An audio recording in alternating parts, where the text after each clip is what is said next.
اعوذ باللہ السمیع العلیم من الشیطان الرجیم بسم اللہ الرحمن الرحیم الحمد للہ رب العالمین بارئ الخلائق اجمعین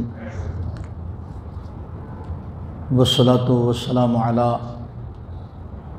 اشرف الانبیاء والمرسلین وآلہ الطیبین الطاہرین المعصومین واللعنۃ الدائمۃ علی اعدائہم اجمعین، اما بعد۔ عزیزان گرامی، آپ کے سامنے جو میں گفتگو کر رہا تھا وہ اس طرح کہ میں نے تلاش کیا کچھ باتوں کو کہ آنے والا زمانہ کیسا ہوگا۔ بہت ساری حدیثیں ہیں، اب سب تو مجھ جیسے کم پڑھے لکھے شخص کے لیے جمع کرنا بھی مشکل ہے اور ڈھونڈنا بھی مشکل ہے، اور شاید ان تمام کے مطالب بیان کرنا بھی مشکل ہوں، شاید کہ یقیناً بہت سی باتیں ہم سمجھ بھی نہیں پائیں گے، اور بہت سی باتیں حدیثوں کے آنے والا زمانہ سمجھا دے گا۔ جب ہم سمجھ نہیں پا رہے ہیں، آنے والا زمانہ جب آئے گا، ترقی کر جائے گی دنیا، تو بہت سی باتیں سمجھ میں آ جائیں گی۔ لیکن پھر بھی ان میں سے جو ہمارے کام کی باتیں ہیں اور جس کا سابقہ ہم کو روزانہ پڑتا رہتا ہے، اس کو ڈھونڈ کے ہم نے کوشش کی کہ آپ کی خدمت میں پیش کریں۔ اس میں نے آپ سے گزارش یہ بھی کی تھی کہ جن باتوں کو ہم پیش کر رہے ہیں اس میں آپ بھی اپنے معلومات کی روشنی میں تلاش کیجئے گا کہ کتنی باتیں ہو چکی ہیں اور کون سی باتیں نہیں ہوئی ہیں، یا کون سی باتیں بہت پہلے ہو چکی ہیں اور پھر ہو رہی ہیں۔ اس کا فائدہ یہ ہوگا کہ جو بری باتیں ہیں ان سے ہم بچ جائیں گے۔ اگر کوئی اچھی بات ہے تو اس کو اپنا کے ہم ایسے زمانے میں جو خطرناک زمانہ ہے جس کے بارے میں پیشین گوئی ہوئی ہے، ہم بچ سکتے ہیں۔ دیکھیے، دین مومن کے لیے ہمیشہ مشکل کا سامان رہا ہے، آزمائش کا ذریعہ رہا ہے۔ اچھے حالات میں تو ہم دین کی پابندی کر لیتے ہیں، لیکن برے حالات میں جب ہم دین کی پابندی کرتے ہیں تو اس کا اجر بھی بڑھ جاتا ہے۔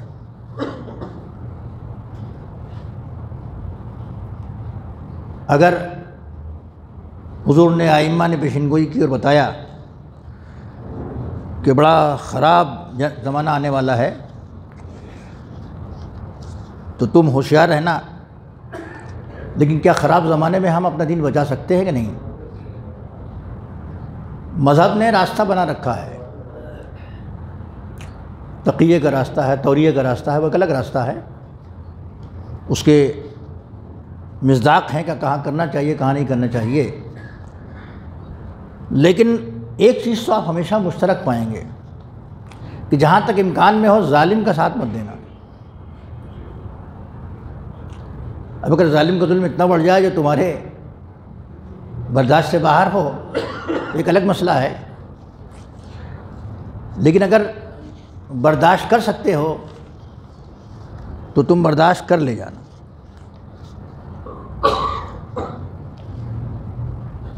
خراب زمانہ جس میں حرام حلال کا فرق مٹ جائے گا، یہ میں نے آخر میں آپ سے عرض کیا تھا، اس دن کے اچھے اچھے کھانے تو کھائیں گے لوگ، اور اس کے ساتھ ساتھ اچھی اچھی سواریوں پر سوار ہوں گے، وَيَتَزَيَّنُونَ بِزِينَةِ الْمَرْأَةِ، اور عورتیں جیسے اپنے شوہروں کے لیے زینت کرتی ہیں ویسے مرد کرنا شروع کر دیں گے۔ يَتَزَيَّنُونَ بِزِينَةِ الْمَرْأَةِ لِزَوْجِهَا وَيَتَبَرَّجُونَ تَبَرُّجَ النِّسَاءِ، جیسے عورتیں جاہلیت والا سب کرتی ہیں وہ بھی کرنے لگیں گے مرد۔ اس میں ایک بات آ گئی تھی آپ کی خدمت میں جو نے پیش کیا تھا کہ جب بھی کسی جوان کو سونے کی چین پہننے سے منع کیجیے، سونے کی انگوٹھی پہننے سے، تو وہ کہتا کہ اس کو پہن کے کاروبار کرنے میں اور سامنے والی پارٹی کے سامنے جانے میں بڑا زور پڑ جاتا. تو ایک چین سونے کی، ایک انگوٹھی سونے کی کتنے کی ہوگی؟ اگر آپ کو اپنے پیسے کا روپ دکھانا ہے تو بڑھیا گاڑی خرید لیجیے. اب تم دنیا دیکھنے کو اس چین سے زیادہ پرس ہے عورتوں کے قیمتی. بڑے بڑے لوگوں کے یہاں کئی لاکھ روپے کا پرس لے کے عورتیں چلتی ہیں، بلکہ شاید کروڑوں میں آ جائے. تو چین کی حقیقت کیا رہ گئی؟ تجارت کرنے کے جاتے ہیں، بہت سے لوگوں نے ہم سے بتایا، بہت پہلے کی بات ہے، آج بھی بتاتے ہیں مولانا، وہ سامنے والی پارٹی پہ بڑا اچھا اثر پڑتا ہے. بہترین گاڑی کے خرید کے جائیے اور کوئی سامان لے کے جائیے. آپ کے کاروبار کا، آپ کی باتوں کا اثر پڑے گا، آپ کے جو دماغ میں پوائنٹ ہیں، آپ کو جو بزنس ٹیکٹ ہے اس کا اثر پڑے گا لوگوں پر. چین مین تو صرف دکھانے کی چیز ہے. اچھا صرف اس لیے اس کا جواب دیتے ہیں کہ کہہ دیجیے کہ صاحب مردوں کے لیے حرام ہے. جب کبھی دولہا کا انگوٹھی اتروا دیجیے آپ. ظاہر مولوی تو نکاح کے وقت ہی دیکھتا ہے نا کہ دولہا جو ہے وہ انگوٹھی پہنے ہوئے ہے، تو وہ نکلوانے کی کوشش کرتا ہے. ہم نے تو کہا جوانوں سے کبھی اگر دیکھا ہم نے، اب تو خیر لوگ سمجھ گئے ہیں تو شاید پہن کے نہیں آتے ہیں، ہم نے کہی اپنی دلہن کو دے دینا، تم کیا خراب بات ہے، اس کو اتار دو تم. پھر ایک سے قیمتی پتھر آتے ہیں، شاید سونے سے زیادہ قیمتی ہو، وہ پہن لو. اس کی بھی قیمت ہے، اس کا بھی زور پڑے گا، دبدبہ پڑے. اگر پیسے کا زور، اول تو پیسے کا روب اور دبدبہ دکھانا ہی نہیں چاہیے کسی کو. لیکن جو چیزیں حرام ہیں، اور اس میں عبرت انگیز واقعہ میں نے آپ کے ساتھ سنایا تھا، اور نہیں تو آپ اس کو بھی سن لیں. جو بھائی نہیں تھے ان کے لیے میں پھر سے دوہرا دوں کہ میں جب افریقہ میں تھا تو جو ایران کی ایمبیسی تھی اس میں چاندی کے ظروف رکھے ہوئے تھے. اسلامی انقلاب آ چکا تھا. جو سفیر صاحب تھے ایمبیسی میں، معمم تھے، وہ اکثر بلاتے تھے. تو بہت بڑا مکان تھا ان کا، یہ امام محل اتنا بڑا، اس سے کہیں بڑا تھا، بہت بڑا تھا، اس کا دگنا تگنا رہا ہوگا. تو کبھی کبھی بیچارے یاد فرماتے تو جانا پڑتا تھا ان کو. تو میں نے ایک دن الماری میں سجا ہوا ظرف دیکھ لیا، چاندی کا، چاندی کے جام وغیرہ رکھے تھے. تو مجھ جیسا کم پڑھا لکھا طالب علم نے کہا کہ یہ چاندی کے برتن کیوں رکھے ہیں؟ چاندی کے برتن میں تو کھانا پینا حرام ہے. تو نے کہا تم نے یہ کیسے فیصلہ کہ اس میں ہم کھاتے ہیں؟ اب بولن تو یہ کھانے کی چیز نہیں، جام ہے. یہ جام میں کوئی کھاتا نہیں، جام کا کام الگ ہے. جام کی شکل الگ ہوتی ہے، اس میں کھانا نہیں کوئی کھاتا. اور تم نے یہ کیسے سمجھا کہ اس میں ہم کھائیں گے پیئیں گے؟ ہم نے کہا پھر رکھے کیوں ہیں؟ کہ سونے اور چاندی کو ملکیت میں لینا حرام نہیں ہے، کھانا پینا اس میں حرام. درود پڑھے محمد والے محمد.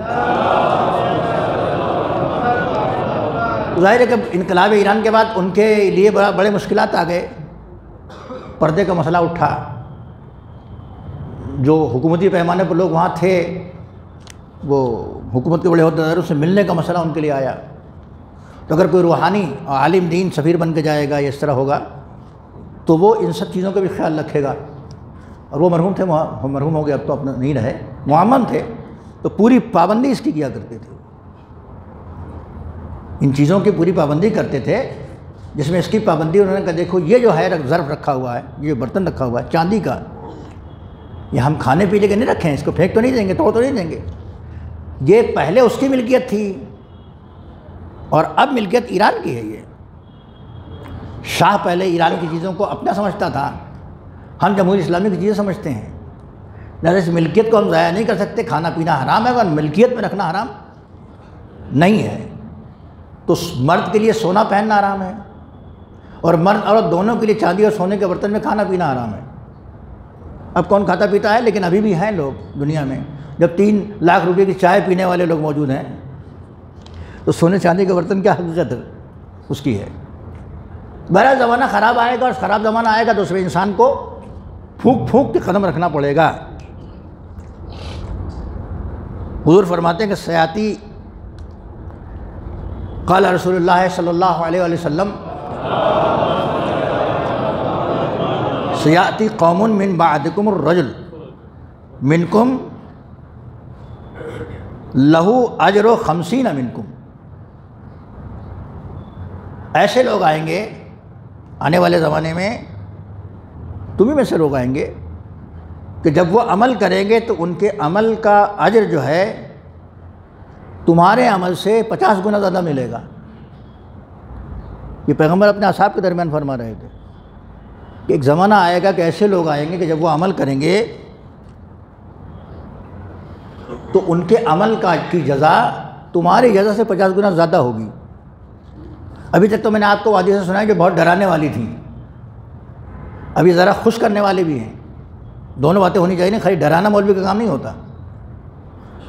تو یہ تو آپ نے سن لیا کہ آنے والے زمانے میں کچھ ایسے مومن ہوں گے کہ جن کو اس زمانے کے لوگوں سے 50 گنا زیادہ اجر ملے گا۔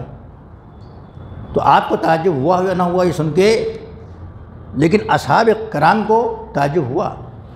قالوا یا رسول اللہ نحن کنا معک فی بدرین و احد و حنین و نزل فینا القرآن، سرکار ہم تو آپ کے ساتھ بدر میں بھی تھے، احد میں بھی تھے، حنین میں بھی تھے، اور ہمارے درمیان قرآن اترا ہے، تو ہمارے اجر سے زیادہ بڑھ کیسے جائے گا ان کا اجر؟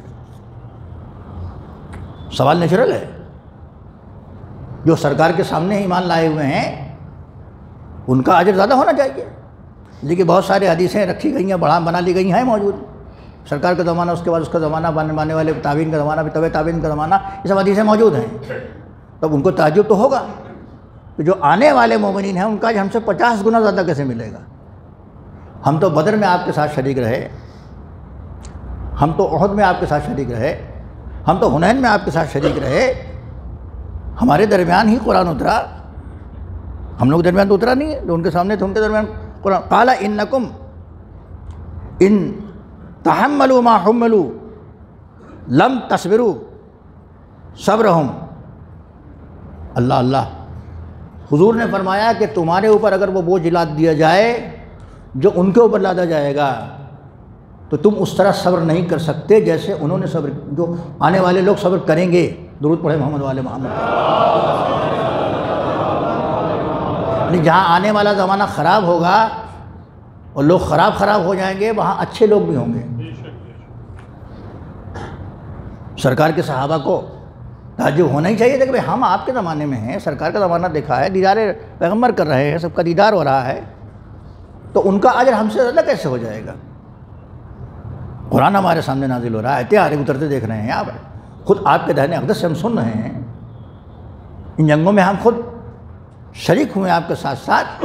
تو حضور نے فرمایا کہ دیکھو ان کو اتنی پریشانیاں ہوں گی، بعد میں ان کے اوپر ایسی باتیں حمل ہو جائیں گی اور وہ صبر کریں گے۔ اگر تمہارے اوپر وہ باتیں حمل کر دی جائیں تو تم اس طرح صبر نہیں کر سکتے، تو جو زیادہ صبر کرنے والا ہوگا اس کا زیادہ ثواب بھی ہوگا۔ صلوات پڑھ دیں محمد والے محمد۔ اور بعض حدیثوں میں ہے کہ حضور نے یہ فرمایا، اس کو جب اصحاب کو تعجب ہوا تو آپ نے 3 مرتبہ فرمایا کہ ہاں تم سے 50 گنا زیادہ ان کا اجر ہوگا، ہاں تم سے 50 گنا زیادہ ان کا اجر ہوگا، ہاں تم سے 50 گنا زیادہ ان کا اجر ہوگا، آنے والے زمانے میں جو ہوں گے۔ کیوں ہوگا؟ لیکن تمہارے اندر صبر کی اتنی طاقت نہیں ہے، اتنا بوجھ اگر تمہارے اوپر لاد دیا جائے تو تم صبر نہیں کر سکتے جتنا آنے والے زمانے میں وہ لوگ صبر کریں گے۔ آپ خود زمانے کو دیکھ لیجئے، پرانے زمانے میں اگر کوئی گانا سننا چاہتا تھا تو اس کو گانے والے کے پاس جانا پڑتا تھا یا بلانا پڑتا تھا، وہ جانے کا بھی خرچہ اور آنے کا بھی خرچہ۔ جتنا بڑا گویا ہو، خود بنی عباس کے زمانے کا پورا واقعات ملتے ہیں، کتنے بڑے بڑے گویے تھے اس زمانے میں، تو ان کو بلانے میں پیسہ لگتا ہے نا بھائی، کئی لاکھ روپے آج کل لیتے ہیں۔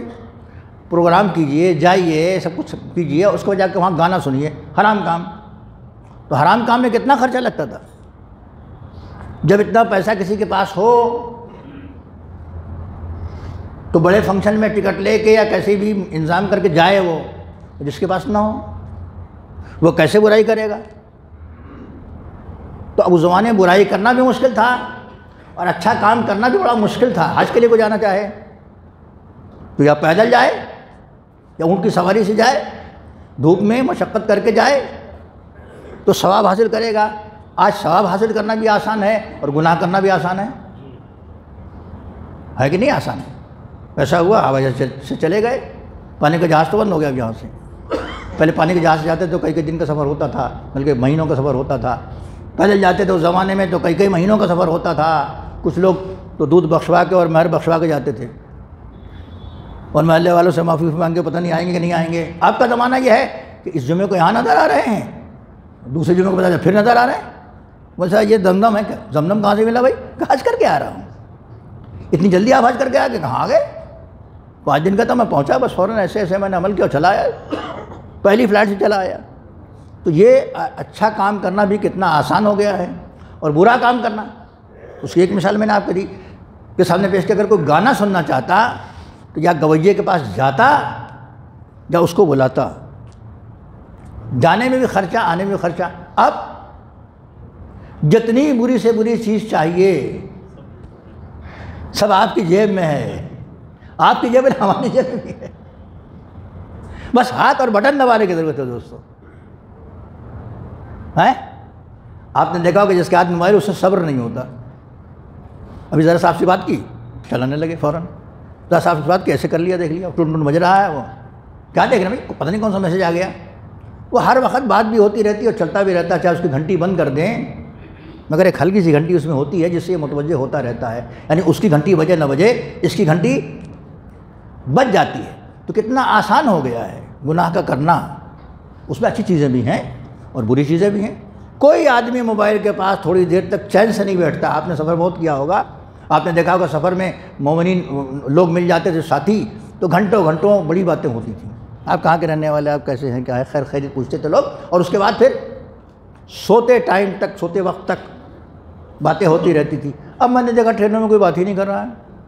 وہ اپنی جگہ مست ہے، وہ اپنی جگہ مست ہے، اوپر اپنی جگہ مست ہے، ادھر اپنی جگہ پر، سب اسی سے باتیں کر رہے ہیں. اب پتہ نہیں اچھی بات کر رہے ہیں یا خراب باتیں کر رہے ہیں، ہے نا. دعائیں بھی اسی میں ہیں، قرآن کی آیتیں بھی اسی میں ہیں، بہت اچھے پروگرام بھی اسی میں ہیں. تو اب ایک موبائل لے لیا یا کسی نے دے دیا تو نیک کام کرنا بھی آسان ہو گیا اور برا کام کرنا بھی آسان ہو گیا، مگر صبر کرنا مشکل ہو گیا ہے کہ نہیں ہے؟ صبر کرنا مشکل ہو گیا. اکثر ایسا ہوتا ہے. اب کہاں، ابھی ہم کو ایک صاحب نے، میں ابھی مجلس پڑھنے گیا جلال پور، ایک صاحب نے کتاب دی دعا کی. تو میں نے کہا بھائی یہ کتابیں جو چھپوا رہے ہیں آپ پیسہ لگا رہے ہیں اس پر دعاؤں کے لیے، تو اب اس میں ایسا کہ مسجد میں تو ایسی بھیڑ ہو جاتی ہے، اوراق کی اور اوراق خراب ہو جاتے ہیں، ان کو پڑھتا نہیں ہے. اب تو اتنے موبائل چل گئے ہیں کہ اس میں دعائیں سارے ایپ ہیں. کہنے کہ صاحب میں موبائل بانٹ دوں اس کے بدلے. میں نے کہا وہ نہ بانٹیے گا، اس لیے کہ اس میں دونوں ہیں. تو اب اس پیسے کو آپ کسی ایسی جگہ لگائیے، کوئی ایسی کتاب چھپنے والی ہو جس کو چھپوا نہیں سکتا، یا اور کوئی نیک کام اس پیسے کو لگائیے. اس لیے کہ دعاؤں کے لیے، اس کے لیے اب اتنا کچھ نکل چکا ہے کہ وہ موجود ہے. لہذا اس پر کم خرچ کیجیے، اس پر زیادہ خرچ کی ضرورت ہے محمد والے محمد. تو ایسے میں صبر کرنا دوستوں، تحمل کرنا مشکل ہے. سرکار نے فرمایا کہ جو تحمل وہ لوگ کر لیں گے جتنی قوت برداشت ان میں ہوگی. اگر تمہارے اوپر وہ بوجھ لاد دیا جائے تو تم وہ برداشت نہیں کر سکتے. لہذا ان کا اجر تمہارے اجر سے 50 گنا زیادہ ہے. تو آپ مایوس نہ ہو کہ ہم اس زمانے میں پیدا نہیں ہوئے ہیں، سرکار کے زمانے میں پیدا نہیں ہوئے، کہ امام ہمارے سامنے نہیں ہیں. ہمارا تو عقیدہ ہے کہ ہمارے اعمال کو امام دیکھ رہے ہیں. تو کیا فرق پڑا کہ سامنے بیٹھے دیکھ رہے ہیں یا بالکل اسکرین پہ بیٹھے دیکھ رہے ہیں اور ساری چیزیں ان کے سامنے صبح سے شام تک آتی جا رہی ہیں. ہم اپنے کو بے سہارا نہ سمجھیں. بڑی اچھی بات مولانا غلام مسکی صاحب مرحوم کہتے تھے کہ 2 باتیں مومنین خیال رکھیں. جس خدا کو ہم مانتے ہیں وہ خدا زندہ ہے، اور جس امام کو مانتے ہیں وہ امام بھی زندہ ہے. ہم بے سرپرست نہیں ہیں. اگر ان باتوں میں خیال ہے تو انسان گناہوں سے کافی حد تک بچ سکتا ہے اور برائیوں سے بچ سکتا ہے. اور اگر اس زمانے میں برائیوں سے بچتا ہے تو اس کا اجر کم نہیں ہے. آنے والا زمانہ کتنا خطرناک ہوگا، کیا ہوگا، ابھی تو ہماری بحث چلتی رہے گی اور کئی ہفتے چلے گی. لیکن یہ مختصر آپ کے سامنے میں نے پیش کیا کہ اس میں دھیان رکھیں اور غور کریں اور بہانے کو بیچ میں آنے نہ دیں. مولانا کیا کریں، ایسا ہے ویسا. اما اب تو صبح کو گھر میں اذان کی آواز نہ بھی آتی ہو تو اذان سننا آسان ہے. بعض ایسے مقامات تھے، میں نے خود دیکھا ہے وہاں پر. میں افریقہ میں جب تھا تو ایک مومن دمام سے آئے ہوئے تھے اس علاقے میں، وہ کالوں کا علاقہ ٹھہرے ہوئے تھے. وہی کہیں قریب میں ہماری مسجد تھی. تو صبح کا جب انہوں نے اذان سنی مسجد کی موبائل کی نہیں۔ تو وہ بیچارے سمجھ گئے کہ کہیں یہاں علی ولی اللہ والے لوگ بھی ہیں، تو صبح ڈھونڈتے ڈھونڈتے مسجد آئے، وہ کہ دمام کے تھے، مومن تھے، عربی زبان ان کی تھی۔ کہنے بھائی میں نہیں سمجھتا تھا کہ یہاں کوئی مومن ہوگا، لیکن یہ صبح کے اذان گئی ہے ہمارے کانوں میں، تو ہم نے سوچا کہ یہاں مومنین بھی رہتے ہیں، تو میں یہاں چلا آیا اپنی مسجد میں۔ کہا بھائی اپنی مسجد ہے یہ۔ تو یہ دشواریاں پرانے زمانے میں تھیں بعض باتوں کی، مگر اب تو امامی حال تلاش کرتے لوگ آ جاتے ہیں۔ دہلی اتنا بڑا شہر، انہیں امامی حال ڈالا اور آ گیا، کوئی نہ آئے اس میں یہ مولوی کھڑا نظر آ جائے گا، اس میں خطبہ دیتا ہوا۔ امامی حال ڈال کے دیکھیے موبائل میں، خطبہ امامی حال ڈال کے دیکھیے آپ موبائل میں، یہ ہو جاتا ہے۔ تو اب اتنی آسانیاں ہو گئی ہیں نیکیاں کرنے کی بھی، اور اتنی آسانیاں ہو گئی ہیں برائیاں کرنے کی بھی۔ اب اس میں اگر کوئی سبقت لے جاتا ہے نیکی میں تو اس کا اجر بھی کم نہیں ہے، اور برائیوں سے بچتا ہے تو برائیوں سے بچنے کا بھی اجر ہے۔ وصلی اللہ علی محمد وعلی الطاہرین۔ بسم اللہ الرحمن الرحیم۔ والعصر ان الانسان لفی خسر الا الذین آمنوا وعملوا الصالحات وتواصوا بالحق وتواصوا بالصبر۔